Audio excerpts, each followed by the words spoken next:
Hello kittens and welcome back to our YouTube channel. तो class 12 psychology वालों, हमने अभी इस चैनल की फर्स्ट वीडियो में आप सबसे क्लास 12 साइकोलॉजी का सिलेबस शेयर किया था एंड फाइनली आज वो दिन आ गया है जब हम पढ़ना स्टार्ट कर रहे हैं। So let's start chapter number 1 जो कि है variations in psychological attributes. Chapter की चेकलिस्ट देखते हैं।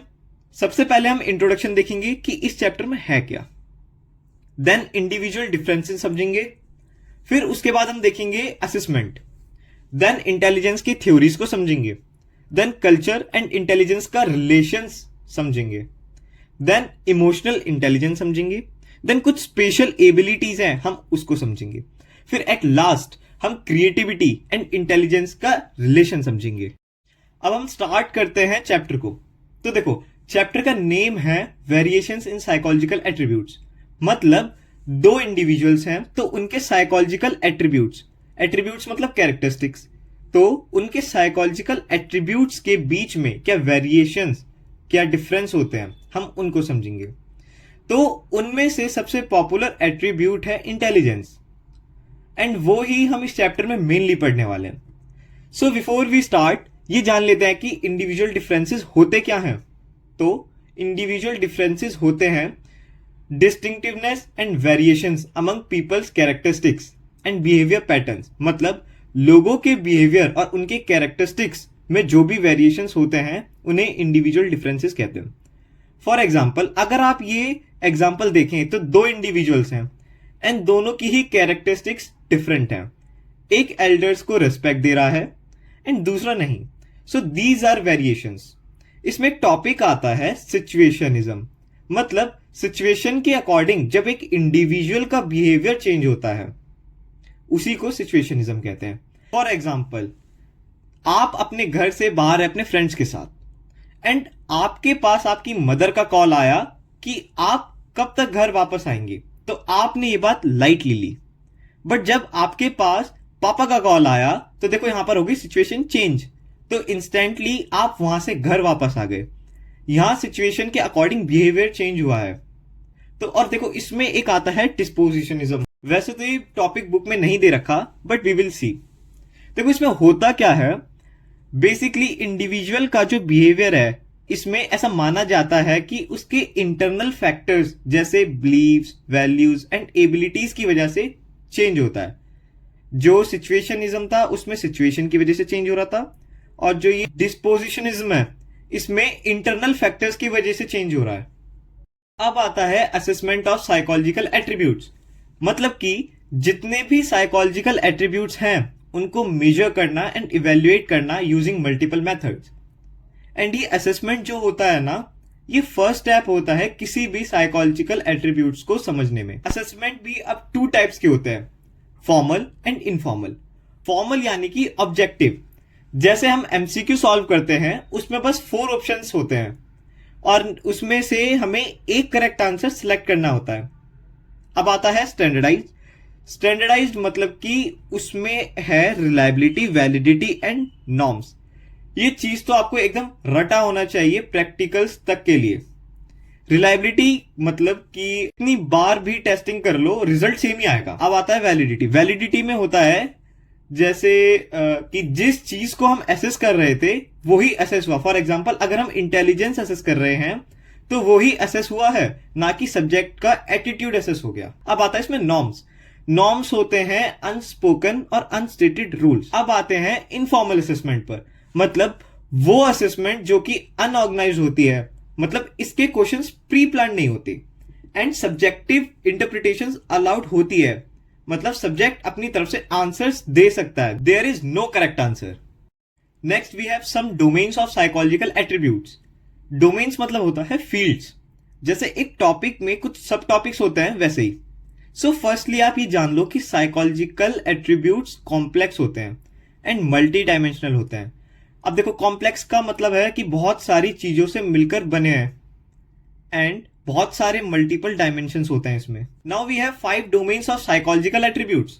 VIPAI, मतलब कि देखो VIPAI है क्या, ये हमने हर चैप्टर में हर टॉपिक में जहां जहां ऐसे निमोनिक बन सकते हैं बना रखे हैं। ये बेसिकली शॉर्ट फॉर्म्स होती हैं जिसे आप ये टॉपिक्स जिनके बहुत सारे सब टॉपिक्स होते हैं उन्हें इजीली मेमोराइज कर सके।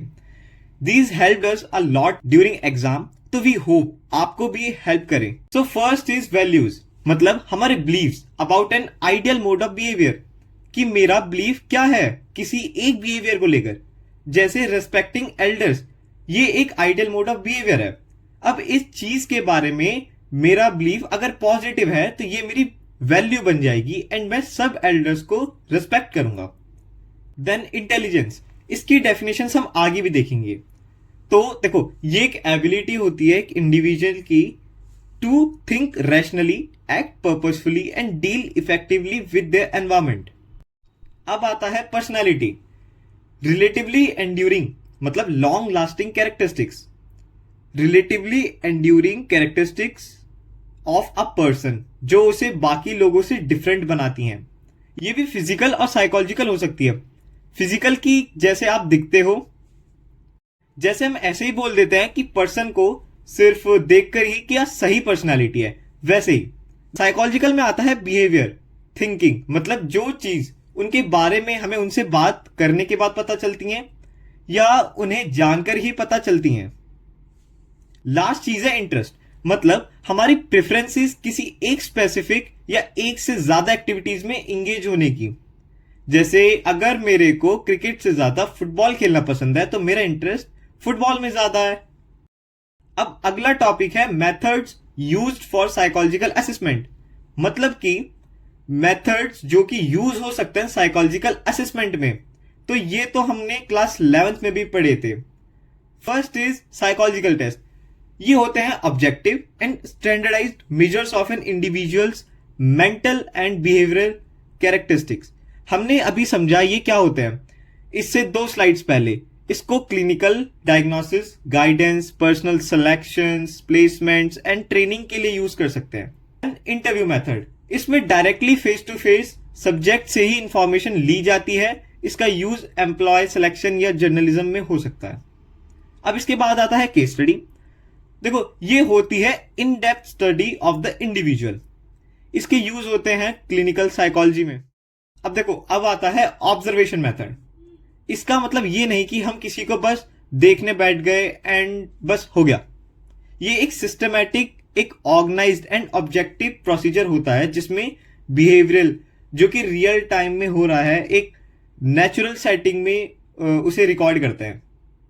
अब इसके बाद आता है self report. Just like interview, person खुद से अपने बारे में सब बताता है। अब हमारे कुछ साइकोलॉजिस्ट्स हैं जिन्होंने इंटेलिजेंस की डेफिनेशंस दी हैं। So let's see those first. अब पहला है अल्फ्रेड बेनेट, जो कि इंटेलिजेंस पर काम करने वाले फर्स्ट पर्सन थे। इन्होंने इंटेलिजेंस को एज अ एबिलिटी टू जज well, understand well and reason well से डिफाइन करा है। सेकंड नंबर पे जो हमारी एनसीईआरटी बुक ने बताया गया है वो है डेविड वेशलर। ये अपने इंटेलिजेंस टेस्ट के लिए फेमस थे। इन्होंने इंटेलिजेंस को as the global and aggregate capacity of a person to think rationally, act purposefully and deal effectively with environment से डिफाइन करा था। And then Howard Gardner and Robert Sternberg ने दी थी एक डेफिनेशन कि इंडिविजुअल अपने इन्वायरमेंट को सिर्फ अडॉप्ट ही नहीं करता पर उसे एक्टिवली मॉडिफाई भी करता है। तो ये हुई इंटेलिजेंस। अब आ जाते हैं थ्योरीज ऑफ इंटेलिजेंस पर, जो कि इस चैप्टर का सबसे मेन टॉपिक है। इससे तो क्वेश्चंस बनते ही बनते हैं। So let's get started quickly. तो ये अप्रोचेस इंटेलिजेंस की 2 टाइप के हैं, psychometric approach and information processing approach. Psychometric approach होता है structural approach and information processing approach होता है फंक्शनल अप्रोच। आप मान लीजिए कि आप हैं इंटेलिजेंस एंड मैं आपका स्टडी कर रहा हूं, तो अगर आपके ईच बॉडी पार्ट्स के अकॉर्डिंग अगर स्टडी करूं तो ये साइकोमेट्रिक अप्रोच हुआ। एंड अगर मैं आपकी बॉडी फंक्शनिंग, जैसे कि आप चलते कैसे हैं, सोचते कैसे हैं, खाना कैसे खाते हैं, इन सब एस्पेक्ट से स्टडी करें तो ये हुआ information processing approach. First psychometric approach की थ्योरीज हैं unifactor theory by Alfred Binet. इसको वन फैक्टर थ्योरी भी बोलते हैं। इसमें इन्होंने बताया था that intelligence is one single set of abilities that we use to solve any problem. मतलब इंटेलिजेंस एक सम टोटल है बहुत सारी एबिलिटीज का, जिसे यूज करके हम एवरीडे प्रॉब्लम सॉल्व करते हैं। ये थी पहली थ्योरी जो कि एल्फ्रेड बेनेट ने दी थी। अब आती है second theory, two factor theory by Charles Spearman. इन्होंने एक की जगह दो फैक्टर दिए थे, पहला जनरल फैक्टर एंड दूसरा स्पेसिफिक फैक्टर।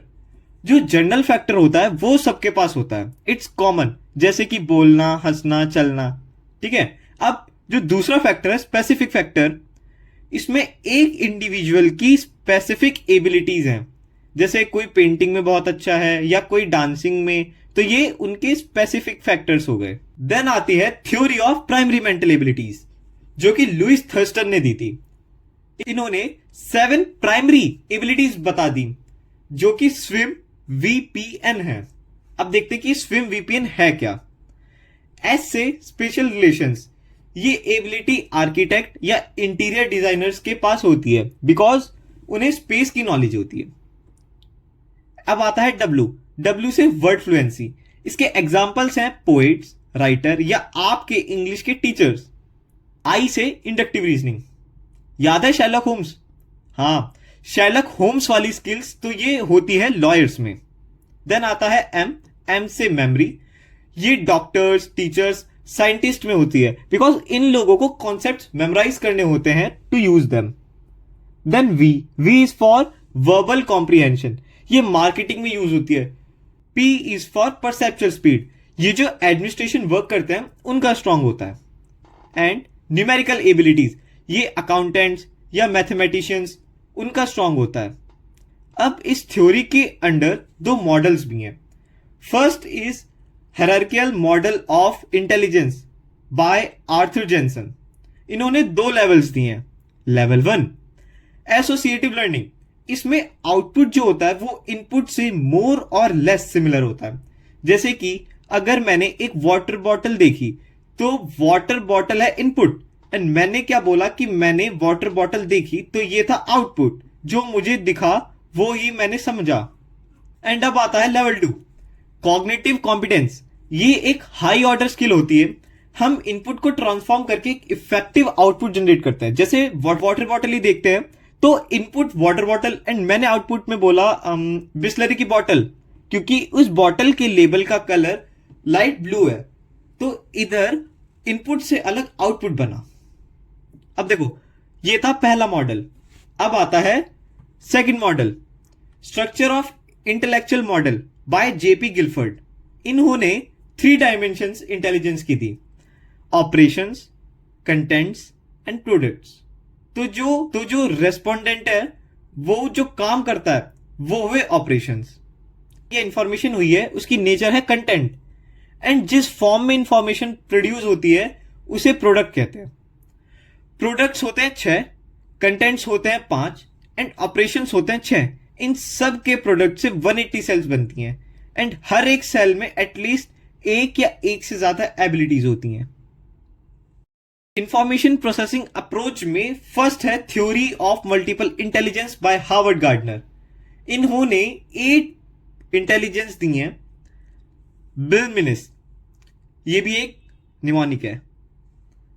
बॉडीली काइनेस्थेटिक, पहला B stands for bodily kinesthetic, ये होती है एथलीट्स, डांसर्स या एक्टर में। L stands for logical mathematical, ये साइंटिस्ट में। एन स्टैंड्स फॉर लिंग्विस्टिक, जैसे poets and writers. M stands for musical, musicians, singers. I stands for interpersonal, जैसे psychologist and politicians, social workers. अब naturalist, जैसे zoologist, tourist, botanist. अब आता है intrapersonal. Intrapersonal में आते हैं जैसे philosopher, spiritual leaders and specials में आ गया आपके pilots, painters, architects, interior designers, surgeons and many more. Then we have psychic theory of intelligence by Robert Sternberg. इसमें 3 इंटेलिजेंस दी है इन्होंने। या एनालिटिकल इंटेलिजेंस, मतलब कि analysis of information to solve problems. इनमें 3 कंपोनेंट्स हैं।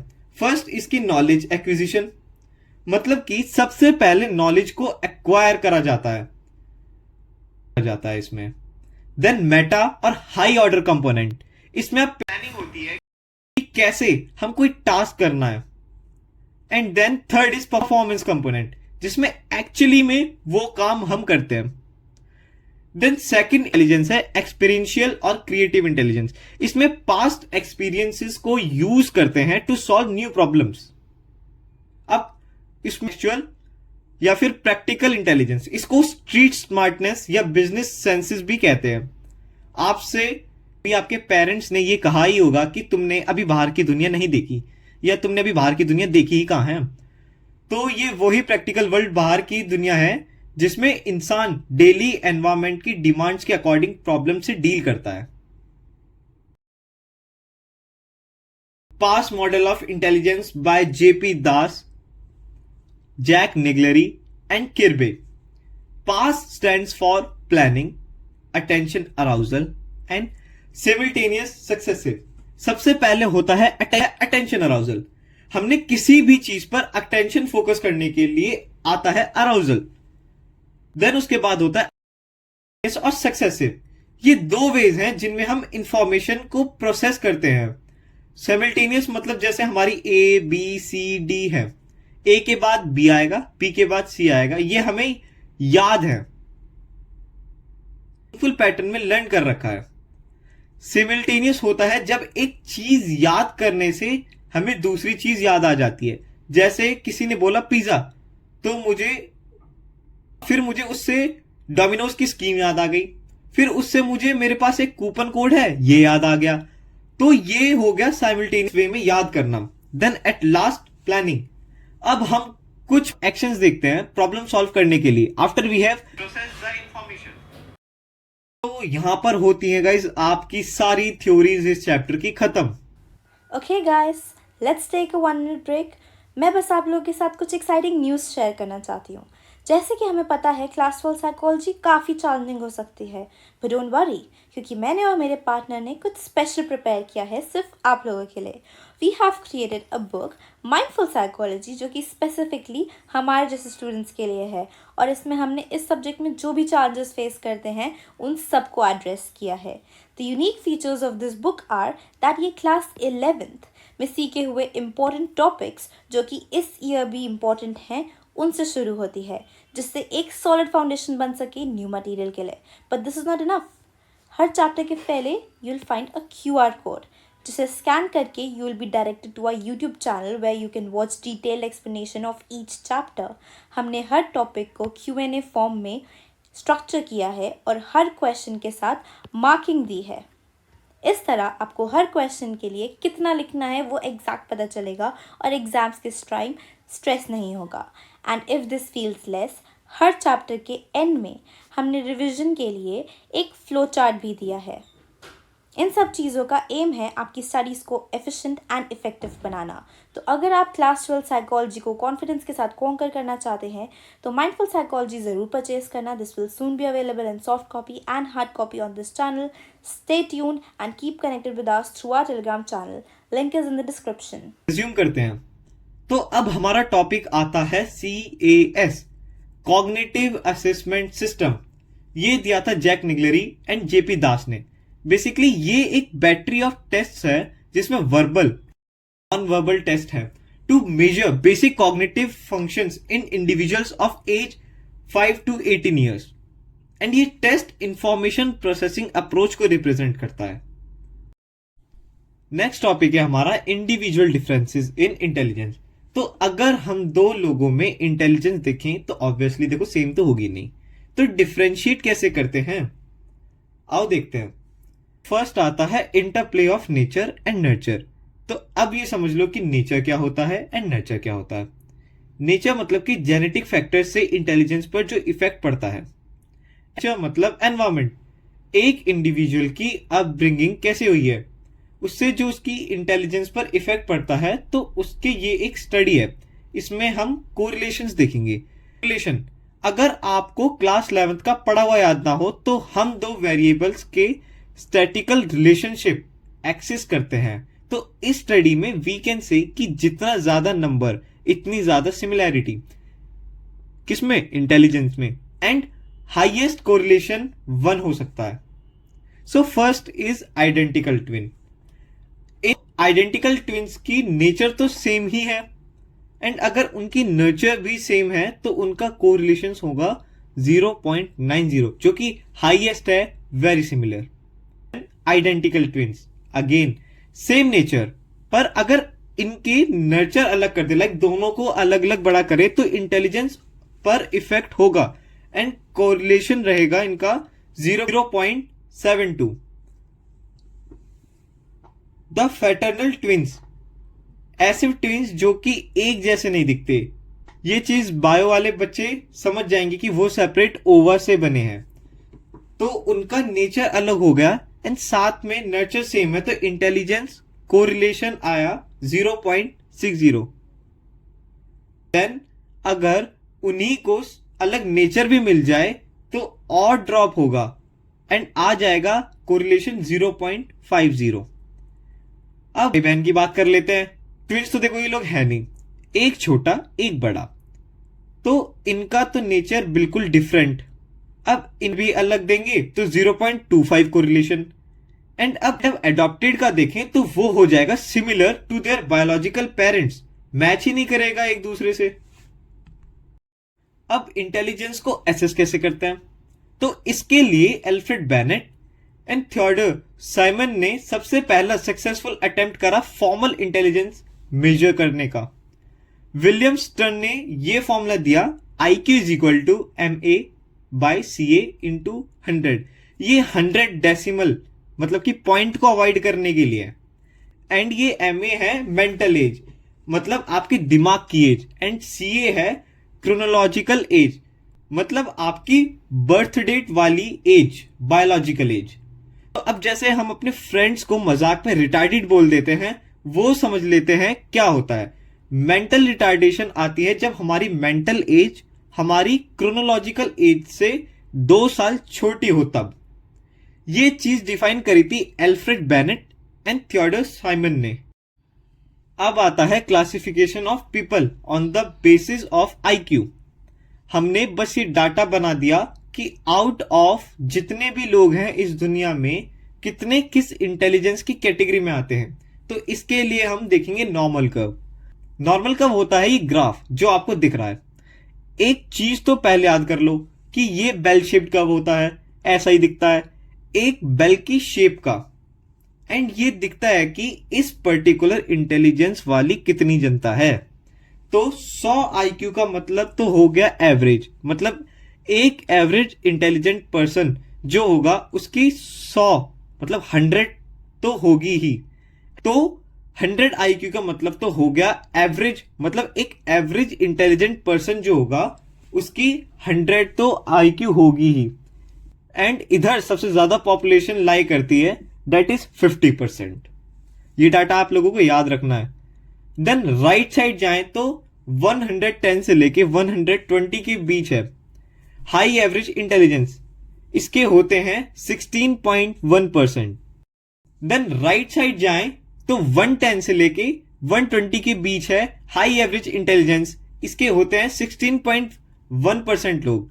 देन 120 से 130 के बीच सुपीरियर, इसके होते हैं 6.7% लोग. एंड अबव 130 वेरी सुपीरियर के लोग होते हैं जो होता है 2.2%, which is very rare.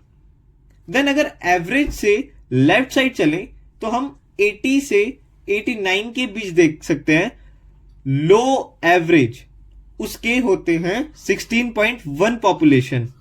Then 70 से 79 के बीच बॉर्डर लाइन की, इसका मतलब है देखो इससे अगर कम हुआ तो इन्हें इंटेलेक्चुअली डेफिशिएंट में कैटेगराइज्ड कर देंगे, तो इसके होते हैं 6.7% लोग. एंड जो इंटेलेक्चुअली डिसेबल्ड होते हैं यानी बिलो 70 वो है 2.2%. इसमें भी लेवल्स हैं, जैसे माइल्ड वो होता है 70 से लेके 55 तक, देन मॉडरेट 55 से लेके 40 तक, देन सीवियर विच इज 40 से लेके 25, फिर आता है प्रोफाउंड मतलब एकदम ही नील, तो ये है 25 से बिलो सब. तो अब ये एवरेज के राइट साइड वाले तो हो गए intellectually gifted and left side वाले हो गए इंटेलेक्चुअली डेफिशिएंट. जो लोग इंटेलेक्चुअली डेफिशिएंट होते हैं उनका अडेप्टिव बिहेवियर नहीं होता, वो इंडिपेंडेंटली एंड इफेक्टिवली अपने एनवायरमेंट से डील नहीं कर पाते। एंड इंटेलेक्चुअली गिफ्टेडनेस तो मतलब भाई टैलेंटेड एकदम, ये एक काम भी मतलब हर एक काम में परफेक्ट होते हैं। एंड टीचर्स की लैंग्वेज में इन्हें बोलते हैं प्रोडिजी। प्रोडिजी टर्म दिया गया है मतलब कि हाईली टैलेंटेड। इसके कुछ एग्जाम्पल्स हैं, ये हमारे सर आइजैक न्यूटन, इनकी वजह से फिजिक्स का सिलेबस बहुत लंबा है। देन हमारे artist Leonardo da Vinci and astronomer and scientist Nicholas Copernicus. ये रही कुछ गिफ्टेड स्टूडेंट्स की कैरेक्टरिस्टिक्स। तो सबसे पहले तो इनके पास होती है एडवांस लॉजिकल थिंकिंग, क्वेश्चंस पूछते हैं बहुत सारे और प्रॉब्लम सॉल्विंग बिहेवियर होता है। हाई स्पीड होती है इंफॉर्मेशन को प्रोसेस करने की। सुपीरियर जनरलाइज एंड डिस्क्रिमिनेशन मतलब चीजों को लाइक या डिफरेंट बता पाना। देन इनकी खुद की ओरिजिनल क्रिएटिविटी थिंकिंग होती है। इनका सेल्फ एस्टीम और खुद से आई हुई मोटिवेशन हाई होती है बहुत। इंडिपेंडेंटली काम करते हैं एंड प्रेफर करते हैं ऐसा काम जिनमें बहुत टाइम तक एक ही जगह बैठकर फोकस करना है, जैसे कि स्टडी या meditation. And I am sure ये सब सुनकर आपको आपकी क्लास के किसी तो बच्चे की याद आई है। कोई पसंद नहीं करता यार इन सब चीजों की वजह से उसे। तो अब आते हैं टाइप्स ऑफ इंटेलिजेंस टेस्ट पर। ये होते हैं 3 टाइप्स के, individual and group test. Individual यानी कि एक पर्सन पर टेस्टिंग हो रही है, ओरली होता है, ये रिटन होता है एंड सब्जेक्ट फैमिलियर होता है कि उसके ऊपर टेस्ट हो रहा है इस बात से। देन ग्रुप टेस्ट में एक से ज्यादा लोग के ऊपर टेस्टिंग होती है, ये रिटन में होता है एमसीक्यू फॉर्मेट जैसे। एंड सब्जेक्ट यूजुअली अनफैमिलियर होता है इस चीज से। देन आता है verbal and non verbal and performance test. Verbal test होता है ओरली या हैंड रिटन बेस। बेसिकली इसमें लैंग्वेज यूज होती है, so only literate people can do this. हाँ, तुम्हारा दोस्त नहीं दे सकता, वो एक अलग बात है। सबके दोस्त अपनी नजरों में इलिटरेट होता है भाई। चलो, फिर है नॉन वर्बल टेस्ट। इसमें पिक्चर या इलिस्ट्रेशन यूज होती हैं। एंड देन आते हैं परफॉर्मेंस टेस्ट। इसमें written language is not necessary, the subject can draw something या कुछ परफॉर्मेंस दे सकते हैं। देन आता है culture fair and culture bias. Culture bias सब कल्चर में अप्लाई कर सकते हैं। ये कल्चरली अप्रोप्रिएट होता है एंड लैंग्वेज रिक्वायरमेंट नहीं होती। एंड कल्चर बेस्ड टेस्ट जो होता है ये एक पर्टिकुलर कल्चर के अगेंस्ट डिस्क्रिमिनेटिव। साइकोलॉजिस्ट ने ऐसा टेस्ट डेवलप करने का ट्राई करा, पर अफसोस इस बात का है कि this has not been possible to develop. चलो, now let's see intelligence testing in India. तो ये मेनली 4 साइकोलॉजिस्ट ने कंट्रीब्यूट किया है। पहला SM मोहसिन, जिन्होंने इंटेलिजेंस टेस्ट को हिंदी में बनाया। दूसरा TH राइस, इन्होंने बेनेट के टेस्ट को उर्दू और पंजाबी में बनाया। फिर आता है PC मैलेनोबिस, इन्होंने बेनेट के टेस्ट को बंगाली में बनाया। एंड लॉन्ग एंड मेहता, जिन्होंने 103 यानी 103 इंटेलिजेंस टेस्ट दिए मॉडर्न लैंग्वेज में। अब हम पढ़ेंगे कि कल्चर एंड इंटेलिजेंस का क्या रिलेशन है। तो इसमें नेम आता है वाइगॉट्स्काया का, जो कि एक रशियन साइंटिस्ट थे। रशियन थे। इन्होंने कहा कि कल्चर एक सोशल कंटेक्स्ट प्रोवाइड करता है जिसमें लोग रहते हैं, बड़े होते हैं एंड अपने आसपास के वर्ल्ड को समझते हैं। कल्चर को उन्होंने एक कलेक्टिव सिस्टम कहा है of customs, beliefs, attitude and achievements का। एंड स्टर्नबर्ग ने भी कल्चर के बारे में कुछ कहा है। इन्होंने बताया है कि इंटेलिजेंस हमारे कल्चर का ही एक प्रोडक्ट है, मतलब कल्चर जब मिलते हैं तो इंटेलिजेंस बनती है। ऐसा किसने कहा है? स्टर्नबर्ग ने। इंटेलिजेंस को अगर हम इंडियन ट्रेडिशन के अकॉर्डिंग देखें तो जेपी दास ने एक टर्म दिया, बुद्धि। ये एक संस्कृत वर्ड है, इसका मतलब हमें पता है माइंड। ये हम यूज भी कर ही चुके हैं कभी ना कभी। तो इसका मतलब हुआ knowledge of one's own self based on conscience. Conscience मतलब क्या होता है? कंसाइंस मतलब होता है इनर वॉइस। अब इंटेलिजेंस के कुछ एस्पेक्ट्स हैं इन अवर इंडियन ट्रेडिशन, मतलब एक पर्सन को इंटेलिजेंट बोलने के लिए पहले उसमें ये चारों चीजें होनी चाहिए। कौन कौन सी? Cognitive competence, social competence, emotional competence, last entrepreneurial competence. तो पहला कॉम्पिटेंस है कॉग्निटिव कॉम्पिटेंस। तो इसमें है देखो, sensitive to context, understanding, discrimination ability, problem solving skills and effective communication. ये किस में है? कॉग्निटिव कॉम्पिटेंस में। देन आता है social competence, respect for social order, commitment to elders, the young and the needy, concern about others and recognising others perspective. ये आता है किसमें? सोशल कॉम्पिटेंस में।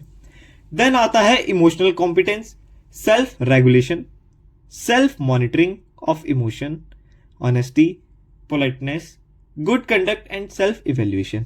ये सेल्फ रेगुलेशन, सेल्फ एस्टीम, ये भी हम चैप्टर 2 में पढ़ेंगे। इसका जो नेक्स्ट चैप्टर है हम उसमें पढ़ेंगे। देन एट लास्ट में आता है आपका commitment, persistence, patience, hard work, vigilance and goal directed behaviour. Now we have emotional intelligence, EI. It is a set of skills that underlie accurate appraisal, expression and regulation of emotions, and इसके measurement को कहेंगे EQ, emotional quotient. ये होती है एक individual की ability to monitor their and others emotions, उसके बीच डिस्क्रिमिनेट करना एंड उस इंफॉर्मेशन को यूज करना to guide one's thinking and others actions. एक इमोशनली इंटेलिजेंट पर्सन की कुछ कैरेक्टरिस्टिक्स होती हैं। वो लोग खुद की एंड दूसरों की फीलिंग्स के लिए सेंसिटिव होते हैं एंड वो दूसरे की इमोशन समझते हैं by noticing their body language, voice and tone and their facial expressions. वो अपने इमोशंस को अपने थॉट से रिलेट करते हैं सो दैट उन्हें problem solving and decision making के टाइम कंसिडर कर सकें। वो अपने इमोशंस की इन्फ्लुएंस करने की पावरफुल नेचर एंड इंटेंसिटी जानते हैं। वो अपने और दूसरे की इमोशंस को कंट्रोल और रेगुलेट कर सकते हैं to achieve harmony and peace. Now here are some special abilities, जिसमें फर्स्ट है आपका aptitude as the ability to acquire a new skill. इसी को हम बोलते हैं एप्टीट्यूड। एप्टीट्यूड टेस्ट करने के लिए भी 2 टाइप्स के टेस्ट होते हैं। इंडिपेंडेंट एप्टीट्यूड टेस्ट जो कि स्पेशलाइज्ड होता है स्पेसिफिक एक एबिलिटी के लिए, and then multiple aptitude test, ये जनरलाइज्ड होता है, इसमें मल्टीपल एबिलिटीज पर फोकस करते हैं एंड ये ए बैटरी ऑफ टेस्ट की फॉर्म में एग्जिस्ट करता है, समझे। Then we have interest which is preference for a particular activity. ये हैं एप्टीट्यूड टेस्ट के कुछ एग्जांपल्स। इंडिपेंडेंट एप्टीट्यूड टेस्ट में clinical aptitude, mechanical aptitude, numerical aptitude and typing aptitude आते हैं। एंड मल्टीपल एप्टीट्यूड में आता है आपका डिफरेंशियल एप्टीट्यूड टेस्ट, DAT, ये याद रखना कुछ कुछ। General aptitude test battery, GATB, arm services vocational aptitude battery, ASVAP। फिर आता है हमारा लास्ट टॉपिक इस चैप्टर का, क्रिएटिविटी। देखो अब हम आ चुके हैं पूरा चैप्टर कवर करते हुए क्रिएटिविटी पर, बिल्कुल हमारा लास्ट टॉपिक है। It refers to the ability to think in novel and unusual ways and to come up with unique solutions to solve problems. 1920s में टर्मन ने फाइंड किया दैट पीपल जिनका हाई IQ होता है वो creative भी हो इज नॉट नेसेसरी।